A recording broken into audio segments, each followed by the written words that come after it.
पुरी जिला table tennis association आनुकूल्य और ओडिशा राज्य टेबुल टेनिस एसोसिएशन रो सहायता रे ओडिशा राज्य रैंकिंग टेबुल टेनिस प्रतियोगिता आगामी जुलाई 25 तारिख ठारू जुलाई 27 तारिख पर्यंत kho kho academy indoor hall तालबड़िया ठारे अनुष्ठित हेबाकु जाउछि। एही प्रतियोगिता रे राज्यर विभिन्न जिल्लारू प्राय 200 जन खेलाड़ी अंशग्रहण करुछन्ति। सेमानक मध्य रे किछि जातीय और अंतर्जातीय स्तर रो खेलाड़ी मध्य अछन्ति।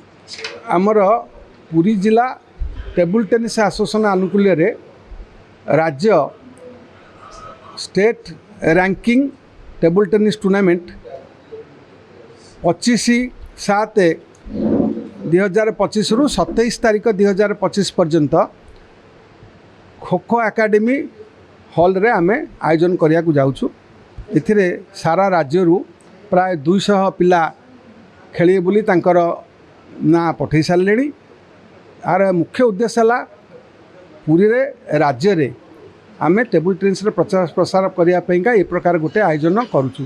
सबुठारु बेसी लाभवान हेबे आम पुरी रे खेलाड़ी माने जो माने निज घरे रही खेलिबे और अन्य पिला माने देखिकिरी मध्ये अनुप्राणित हेबे और अधिक संख्यार खेलिबे। आम पाखे पुरी रे बर्तमान आम पाखे नेशनल जातीय स्तर पिला और अंतर्जातीय स्तर पिला मध्ये आमे बाहर करूँ। यार अधिक पिला केमती खेलिकी उत्साहित हेबे से यहाँ करार है आम मुख्य उद्देश्य। पुरी रे टेबुल टेनिस कौन भित्तिभूमि ना आमे निज प्रचेष्टार एक आमे जहाँ आगे रखीचु।